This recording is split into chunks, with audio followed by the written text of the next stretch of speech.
perkenalkan, nama saya Telita Rebita, NPM C0C01924 dalam mata pelajaran Akuntansi Keuangan Lanjutan 1. Di sini saya akan menjelaskan bab 3, yaitu konsolidasi dengan akuisisi pada nilai tercatat ekuitas.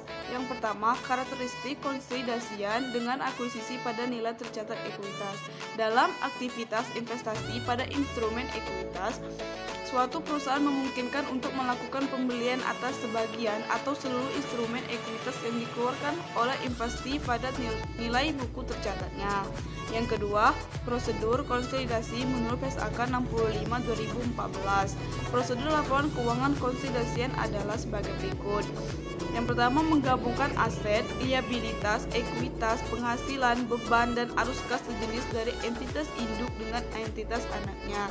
Yang kedua, mengeliminasikan jumlah tercatat dari investasi entitas induk pada setiap entitas anak dan bagian entitas induk pada ekuitas setiap entitas anak. Yang ketiga, mengeliminasi secara penuh aset dan liabilitas, ekuitas, penghasilan, beban, dan arus kas dalam intrakelompok usaha terkait dengan transaksi antar entitas dalam kelompok usaha. Dan pada PSAK 65/2014 juga menyatakan bahwa jika entitas-entitas dalam kelompok usaha yang akan dikonsolidasikan menggunakan kebijakan akuntansi yang berbeda dengan kebijakan akuntansi yang digunakan dalam penyajian laporan keuangan konsolidasian, maka ketika menyusun laporan keuangan konsolidasian dilakukan penyesuaian untuk memastikan keseragaman. Yang ketiga, jurnal eliminasi. Jurnal eliminasi digunakan untuk menyesuaikan saldo pada setiap akun yang terdapat pada setiap entitas yang akan dikonsolidasikan sehingga mencerminkan saldo yang seharusnya ketika seluruh entitas, seperti jurnal umum atau jurnal penyesuaian yang muncul pada siklus akuntansi suatu entitas. Jurnal eliminasi ini hanya digunakan pada saat proses konsolidasi, tidak mempengaruhi pencatatan yang dilakukan pada masing-masing entitas secara terpisah. Di sini kita akan memasuki tentang akuisisi dengan kepemilikan penuh. Di sini akuisisi dengan kepemilikan penuh yang pertama yaitu konsolidasi saat setelah akuisisi seluruh kepemilikan entitas anak. PSAK 65/2014 menyatakan bahwa entitas mengonsolidasikan entitas anak dari tanggal diperolehnya pengendalian sampai tanggal hilangnya pengendalian entitas induk atas entitas anak tersebut. Dan yang kedua, kertas kerja konsolidasian. Kertas kerja konsolidasian terdiri dari beberapa kolom. Kolom pertama diisikan dengan nama akun dimiliki oleh entitas-entitas yang akan dikonsolidasikan. Dua kolom berikutnya diisikan dengan saldo setiap akun, baik akun-akun pada induk perusahaan dan akun-akun entitas anak secara terpisah. Selanjutnya, dua kolom berikutnya menyesuaikan diperuntukkan bagi jurnal eliminasi yang digunakan untuk atau menghapuskan saldo pada neraca saldo, sehingga nilai saldo konsolidasian hanya mencerminkan seluruh nilai jika seluruh entitas dalam konsolidasian adalah sebuah entitas tunggal. Sedangkan kolom terakhir berisikan nilai yang diperoleh dari penjumlahan seluruh nilai pada tempat kolom sebelumnya. Pada kertas kerja ini, untuk setiap akunnya, saldo pada kolom akhir inilah yang akan menjadi nilai dilaporkan pada laporan keuangan konsolidasian. Yang ketiga, konsolidasian pada nilai pada periode setelah terjadinya akuisisi. Kombinasi bisnis melalui pengakuisisian saham setelah satu perusahaan oleh perusahaan lain. Salah satu perusahaan oleh perusahaan lain memperkenalkan setiap perusahaan yang terlibat dalam proses akuisisi untuk tetap berdiri secara badan hukum dan melanjutkan aktivitas operasional seperti biasanya setelah terjadinya akuisisi. Nah, hal ini berbeda dengan kombinasi bisnis melalui peleburan usaha yang mungkin menyebabkan salah satu seluruh entitas yang terlibat dibubarkan secara hukum. Yang keempat, laba rugi bersih. Konsolidasi menghitung laba rugi bersih konsolidasi pada prinsipnya sama dengan menghitung laba rugi bersih seperti individu, yaitu selisih antara seluruh pendapatan dan seluruh beban. Namun dalam menyiapkan laba rugi bersih, konsolidasian hanya pendapatan dan beban dari entitas individu yang konsolidasi hanya mendapatkan diperoleh dari transaksi dengan pihak non afiliasi saja yang akan disajikan dalam laporan laba rugi konsolidasian. Secara spesifik, perhitungan laba rugi bagian atas laba bersih dilakukan dengan menjumlahkan bagian atas laba dan entitas anak ditambah dengan porsi kepemilikan entitas induk. Atas laba entitas anak pada disesuaikan dengan segala penghapusan diferensial untuk menggunakan penurunan nilai goodwill. Yang kelima, saldo laba dan dividen konsolidasian. Saldo laba konsolidasian merupakan bagian laba yang tidak didistribusikan kepada pemilik entitas. Dalam hal kombinasi bisnis adalah saham entitas induk. Saldo laba konsolidasian diperoleh dengan menjumlahkan saldo laba awal periode tambah dikurangi dengan laba rugi bersih konsolidasian serta dikurangi dividen konsolidasian. Yang keenam, kertas kerja konsolidasian.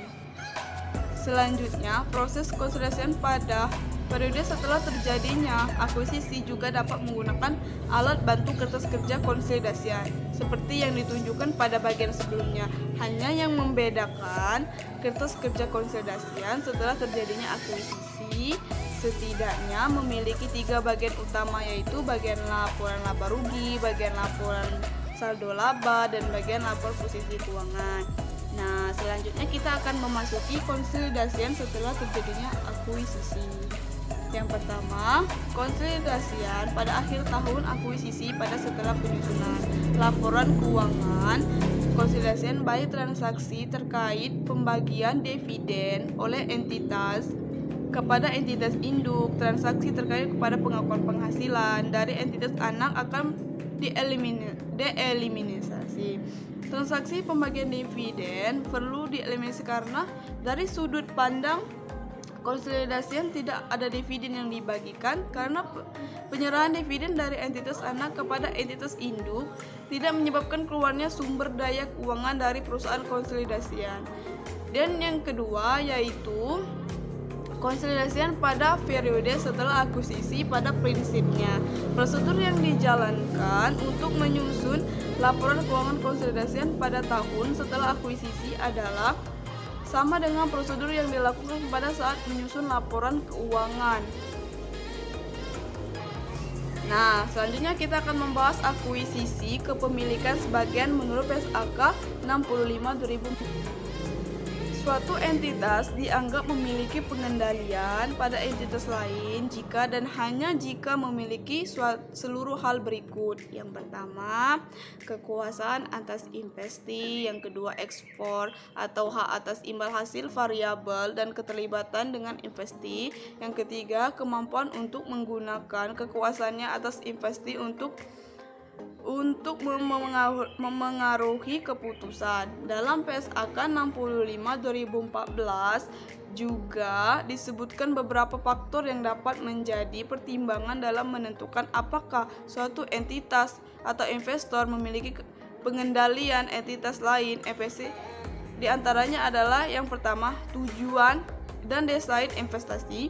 Yang kedua, aktivitas relevan bagian investasi, yakni yang secara signifikan mempengaruhi imbal hasil investasi. Dan yang ketiga yaitu kemampuan kini yang dimiliki investor untuk mengarahkan aktivitas relevan investasi. Yang keempat, ketereksposan investor atau dimilikinya hak imbal hasil variabel dan keterlibatannya dengan investasi.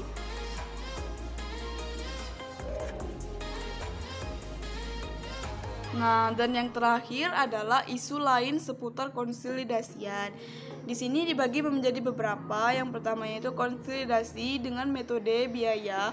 Ada kalanya suatu entitas induk memilih untuk menggunakan metode biaya untuk mencatatkan aktivitasinya, investinya pada entitas lain. Yang kedua, penyajian dan pengungkapan PSAK 67/2014. menekankan informasi tentang komposisi kelompok usaha dan kepentingan yang dimiliki oleh kepentingan non-pengendali dan dalam aktivitas dan arus kas kelompok usaha jika entitas induk menganggap pada entitas anak terdapat kepentingan non-pengendali yang dianggap material, maka dalam laporan keuangan konsolidasi perlu diungkapkan sebagai berikut. Yang pertama yaitu proposal. Yang pertama yaitu nama entitas anak. Yang kedua yang dimiliki lokasi utama kegiatan usaha. Ketiga, proposal bagian kepemilikan yang dimiliki oleh kepentingan non-pengendali. Yang keempat, proporsi hak suara yang dimiliki oleh kepentingan non-pengendali jika berada dari proporsi bagian dari kepemilikan. Yang kelima, laba atau rugi yang didistribusikan kepada kepentingan non-pengendali. Yang keenam, akumulasi kepentingan non-pengendali dari entitas anak pada akhir periode pelaporan. Yang ketujuh, ringkasan informasi keuangan mengenai entitas anak. Selain itu, pada isu suatu entitas anak memiliki tanggal atau periode pelaporan yang berbeda dengan entitas. PSAK 67/2014 mensyaratkan untuk mengungkapkan alasan penggunaan periode laporan keuangan yang berbeda tersebut. Baiklah, itu saja yang bisa saya jelaskan dari bab 3. Wassalamualaikum warahmatullahi wabarakatuh.